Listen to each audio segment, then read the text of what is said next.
বাংলা সাহিত্যে কিংবা বাংলা ব্যাকরণে আমরা মূর্ধন্য ষ কিন্তু সবসময় ব্যবহার করে থাকি, কিন্তু খেয়াল করার বিষয় হচ্ছে এই যে বাংলার যে মূল ভাষা সেই মূল ভাষায় যেহেতু মূর্ধন্য ধ্বনির ব্যবহার নেই, এই কারণে তদ্ভব দেশি কিংবা বিদেশি শব্দে আমরা মূর্ধন্য ষ এর কোনো ধরনের ব্যবহার দেখতে পাই না।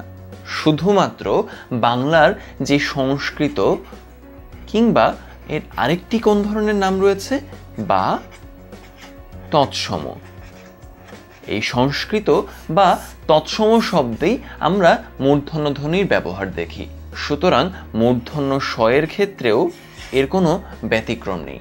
আমরা সংস্কৃত বা তৎসম শব্দেই মূর্ধন্য ষ ব্যবহার করি। এই কারণে সংস্কৃত বা তৎসম শব্দে মূর্ধন্য ষ ব্যবহারের যে সঠিক নিয়ম সেটাকেই আমরা বলছি সত্যবিধান।